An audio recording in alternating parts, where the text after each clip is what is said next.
Hey guys, welcome back. I've got a video pulled up here, another one from Walter's World. I know that he missed the mark on the British railway trains, um, but usually I like some Walter's World, and he's really great as far as like food and like things that you should see while you're in new places. Um, this one is Edinburgh, the best and worst of visiting Edinburgh, Scotland. I just watched a video on Edinburgh recently. It's so beautiful, guys. I want to go there so bad. I wanted to go there before I ever saw that video, just having seen it in movies and just knowing some of the history and all of that. But I also wanted to check this video out and hopefully dive into it a little bit more. But yeah, let's go ahead and get this started. I will link this video in the description, along with a link to my Patreon where you guys can go check out videos that are not on YouTube, as well as full length episode reacts of British shows. Currently working my way through the second season of Blackadder. I love it. It's hilarious. Um, but yeah, let's go ahead and get this started, guys. Hey there, fellow travelers. Mark here with Walter's World. Today we're in the Scottish capital of Edinburgh. And today what we have for you are the 5 things you're going to love and hate about visiting Edinburgh. And I'll be honest, I love this city. It is a beautiful place with the architecture and the stone and the just museums. I mean, it's really, really cool. But there's things you might not like. And that's why I like to start off with those hates. But I think this time it's more of a set of mild annoyances, okay? Now, the first thing you're not gonna like when you come to Edinburgh is most likely you're gonna be renting a car and gonna go travel the rest of Scotland, and you might wanna drive into Edinburgh. Look, the first hate I have is finding parking and driving around Edinburgh. Look, as you might know or you might not know, they drive on the Um, to be fair, you're gonna have that issue at any large city in the world, especially capitals, right? So, that just is what it is. I personally would prefer not to drive if I'm in another. I don't like driving in the country I live in and grew up in and learned to drive in. So I certainly wouldn't want to drive in another country on the other side of the road, on the other side of the car. Um, I'm sure there's ways to avoid that. There's probably Uber and Lyft or different versions of that there, and walking, right? So it is what it is. left side of the road here in Scotland, and so that can be a little difficult with the roundabouts and stuff like that. But here in Edinburgh, what's really going to get you is finding the parking if you are going to be coming here. So what I recommend, if you're flying in and Edinburgh is either the beginning or the end of your trip to Scotland, I would fly in, come and visit Edinburgh, then head back out to the airport and get your car after you've been in Edinburgh for a few days. Or what we did is we flew into Edinburgh, got our car, drove around for a week or so, and then dropped off the car back at the airport, and then we took the tram into the city and just spent a few days here in Edinburgh. It really makes your life a lot easier because driving and parking here is a pain in the behind, so just a heads up for that one, okay? Now, the second thing that you might not like when you come here, and again, like I said, these are more like mild annoyances or mild things you might not know, is more of getting oriented here. Look, there's 7 hills here in Edinburgh, and so you have to do a lot of walking uphill and things like that, which some tourists aren't a big fan of, especially the little tiny ones. Liam said, "My legs are going to die." So yes, bring good shoes. But the thing is, when you look at the map, it'll look like things are easy to get to, like they're right next to each other, but sometimes there'll be a bridge going across, and what you want to see is in the lower city versus the upper city, and that can get a little confusing for some tourists. So whenever you see something and it says, oh, it's just 500 meters away, it might take you a little bit more time than your usual 500 meters. So getting oriented to it. But once you get it, you're totally fine, but just know those hills and getting oriented to the map, that can be a little bit of a throw off for some tourists when they come here. Now, the third thing you might not like about coming to Edinburgh is, look, this place is Yeah, that's something that you're gonna experience anywhere you go if you've never been there before and you're not familiar with it. So, okay. Become very, very popular for weekend travelers, and you're probably going to be coming here on a weekend or during a weekend and stuff like that, and it can get packed with tourists. But it seems like the packed with tourists part is really only in the Royal Mile from basically St. Giles Cathedral to the Edinburgh Castle, and you're like, oh, fighting through people. And there's cool buskers, by the way. There's buskers, there's all this stuff going on, people playing bagpipes, and you're just like, I just want to get to the castle. And it can get frustrating with all those tourists. So what I recommend is if you can come off season, okay, you'll be fine. Or just come during the week in the summer, you're usually okay. I will warn you though, during the Edinburgh Festival in August, it's really packed. Like you're like this everywhere you go in town, not just on the Royal Mile, but everything down near the castle where a lot of the festival big concerts happen. But there's a lot of stuff that goes on around the city. She'll be okay, but just know those weekend smushies. Yes, I know a lot of the airlines are coming here and all kinds of stuff to get here and to get the cheap airlines here. But yeah, you're gonna have to deal with a bunch of tourists on the weekends because it really is a great city. And yes, that is me saying I hate myself, but that's just the way it is. Now, the next thing you're not gonna like when you come here is That's what I was thinking. Like, it's a tourist complaining about tourists. Come on now. But I don't know. I don't, regardless of what he's saying here, I am enjoying looking at the architecture and the buildings and the scenery while he's talking. What's going on in the background? That's kind of what I'm paying attention to right now. the airport. Look, when we flew in, I thought, oh, they must be under construction. That's why they put us at this gate and this entryway. Oh no, no, no, no. No, no. The Edinburgh airport needs some work, and you're going to need some time to get through it because it's too small for what a city like this with getting so many travelers coming through, so it can be kind of a headache. Now they are working on it. Like the tram line to go in and out is great. Take that in and out. Buy your return ticket when you come in. It's a lot cheaper that way. But the airport itself is just a pain in the butt. And if you got a morning flight, man, don't think you're just going to show up at 6 to get that 7 o'clock flight because it gets so packed, and getting through security and those things can take a lot of time on weekday mornings, especially Monday mornings. So do give yourself some extra time if you're going to be going for a morning flight. Also, when you get through the check and you check in and security and all through these things, you're thinking, oh, finally, I'll get to the gates. There'll be plenty of room to relax. I can find a seat, stuff like that. No, it's a rather small departure area, so just a heads up for that one. And the fifth thing you might not like about coming to Edinburgh has to do with bringing your kids. Look, Scotland itself and Edinburgh itself are fantastic for bringing your kids, from outdoor activities to museums to just looking around like, oh my gosh, it's like we're in Harry Potter world everywhere we go. Yes, the kids will love Edinburgh and they'll love Scotland. But the thing is, it's in Scotland and Edinburgh itself, you do have the rules that no kids in the bar after 8 o'clock. Some bars will say no kids at all, or no kids under 5. And the thing is kids usually like the pub grub, the fish and chips and I know you're supposed to go to a chippy shop for that, but the bangers and mash and all these things you want to have when you're here. And yes, you should have the haggis, okay? You should try it when you're here. But the thing is, the kids can't go in. So that means you can't go in. And that can be tough because you're like, you know what? I don't want to eat McDonald's or Pizza Hut or something like that when I'm in Scotland. I want to go to a Scottish pub and have pub dinner and stuff like that. So if you do have kids and you want them to have that pub experience, go for lunch, not dinner, unless you're going to eat like at 5 or 6 o'clock.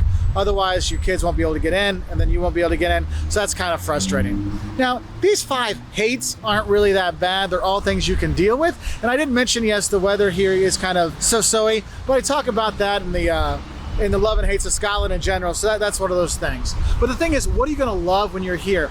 And for me, and the one thing that the tourists always go to, we all flock to the one place, we flock to the Royal Mile. The Royal Mile is the road that goes from the Edinburgh Castle to the Palace of Holyrood House at the bottom where the Queen stays when she's there. And this way, it's got St. Giles Cathedral, which is just gorgeous to go inside. You have beautiful stained glass in there. You need to pay £2 to take pictures, by the way. It's got when you're walking down outside of St. Giles, it's got the little heart you spit on for good luck or come back to Edinburgh. You've got Edinburgh Castle at the very top with amazing views of everywhere around town.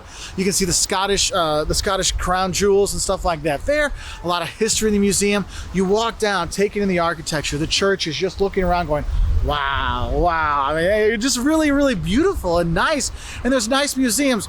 on there, you know? And so you want to check those out. But you're walking down there and you see that and you come down and there's Arthur's Seat on the right of Holyrood House. And then you got Calden Hill on the other side with the monuments on there. And it's just gorgeous. And that's your really touristy place for a reason, because it's gorgeous. And the thing is, that leads us into the second thing you're going to love here is if you're going to go up Arthur's Seat or Calden Hill or just anywhere, the views around the city are amazing. If you go down to the Grass Market and you get a view, you get some nice pictures up to the castle that way, or you walk up to Calden Hill, you can see everything from the castle up there. It's just amazing views and scenery everywhere in the city. And you go around and you see the architecture.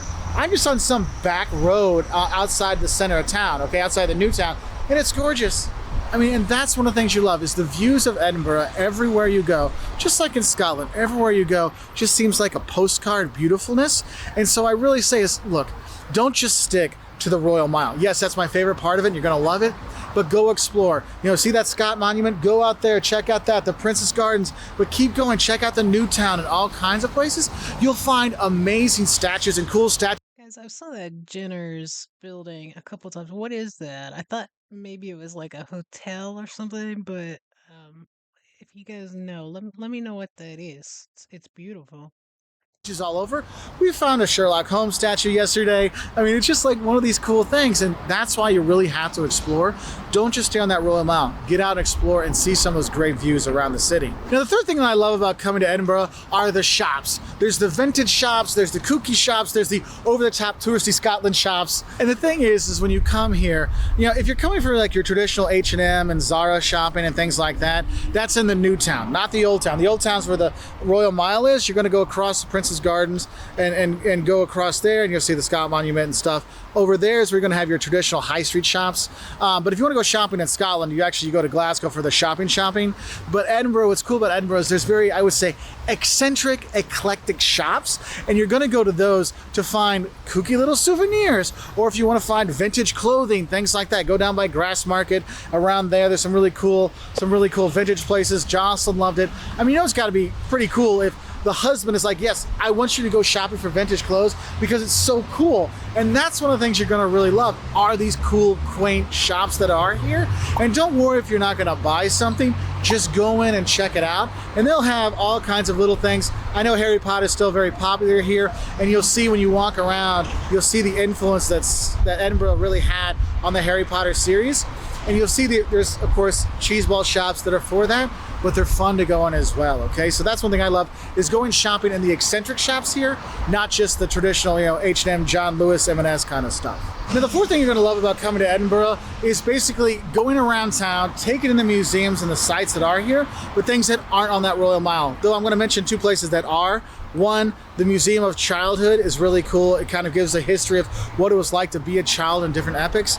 Also, the Museum of Storytelling, or the Storytelling Museum, that's really cool because Scotland has a really rich history of storytellers, and it is pretty cool. So you can check that out. And those are on the Royal Mile.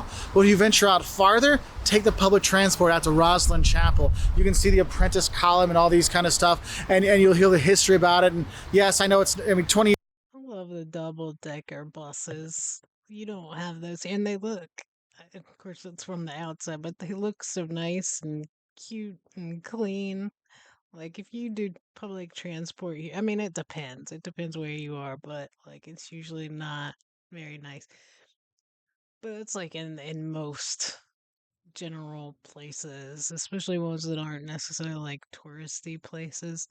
Um, Probably the nicest that bus I've ever been on was out in Vegas, which you generally wouldn't need if you're gonna stay along the strip. But like if you go to old town Vegas, from the strip, you really need to take some kind of transportation. It is cheap, but it was clean and easy. But Vegas, for what it is, for being like such a party town, is like you can go to bed and in the morning get up and it is gorgeous and spotless outside. So no, this doesn't have anything to do with it, but just those buses. We and Emily don't have double decker, but I've never seen one of those like in person. Just not, I don't think. Maybe I have. or maybe I'm thinking like a trolley, because I think trolleys have an upstairs of it, but I don't think I've ever seen a bus that does, not in person. Years ago, Da Vinci Code was really cool, but you'll see those things there. But you go around and there's so many things to do. You want to go hiking outside of town, you can do that. Walking up Arthur's Seat is always really cool. The views, like I talk about. But also when you are here, you get out and you explore the different areas of the city, and you're going to see great architecture, great people, great stuff all over. And that's one reason we really love Edinburgh, because it's not just that old town historic part, it's the rest of the city as well that has some cool churches, some museums, the botanical gardens, they're right back over here, okay? And you can see these things, and it's really cool, but you gotta venture out. And the thing is if you're using Edinburgh as a base, you can venture out on the train to Glasgow to see the art and do shopping there. It's only 45 minutes. I mean, you can go there in the morning, come back in the afternoon, you're fine, okay? Though I will tell you another hate I guess I should mention is the shops close around 6 sometimes, but the tourist places, they stay open longer, so just That's exactly how it is here, guys. Like most places, if they're open till 6, like that's kind of late. If you're in like a cute downtown area or something like that, these places close at 5 or 6. That's kind of everywhere.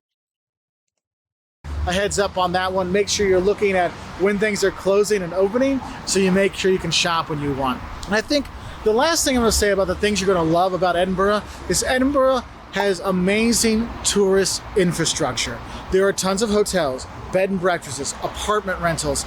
Those things really make it easier for tourists in different price categories. Hostels. I mean, if you're a hostel backpacker, you can do it here. If you're a wealthy family that wants to have nice tea and crumpets, well, they've got the Balmoral. Okay, you have all these places you can go and stay in all price ranges.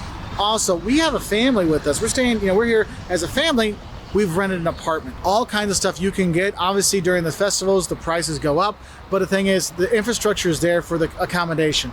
Restaurants and pubs and all those things. Plenty of stuff to go out and eat, which is nice.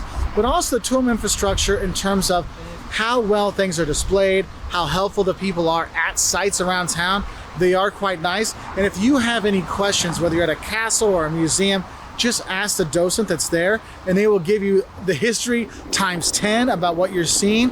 And that's what's really great about it. You see that pride that the Scots have in their country and the Edinburgh people have in Edinburgh, and it really comes out in that helpfulness for the tourists. And I really love that. And I mean, we can go on about the tourism infrastructure. The buses here, they go all over the place. You can take them no problem. The tram line that comes from the airport down to the center takes about 40 minutes from the airport to the last stop at York Place. It's great and it's easy. And that's why when people are looking to come to Europe, I'm like, hey, if you want something, a simple place that you feel comfortable and English is your native language, Edinburgh is your spot, because it is just a great place to check out. I love it. I know this is the love and hates, but you'll notice those hates were like mild annoyances that you can deal with. But honestly, it's a beautiful city with wonderful people. And yes, you will find some quirky things like fried Mars bars and fried pizza and black pudding, but we talk about the food in other videos. So anyway, I hope this helped you get better prepared for visiting Edinburgh. It is a fantastic city, if you haven't noticed, because I said that about 400 times. If you want to learn more about Edinburgh and traveling in Scotland, check us out on our website at waltersworld.com. We're also on Twitter, Facebook. That was good. That was a good video, guys. Like I said, I would take toward the hates. I think honestly, all of them were just issues that you're gonna face traveling anyway. You know that when you're going to go travel, right? So, um, I don't even think they really needed to be said, but the good bits, the best parts were really interesting, and there was some like things I guess that were helpful if you're going to be traveling over there, especially with your family and kids. And then the best ways to kind of get around and navigate. I started to ask the question, and he answered it as far as how far Glasgow is from there. That's easily doable, right? So, um, overall, I think it was a good video. It was helpful. Um,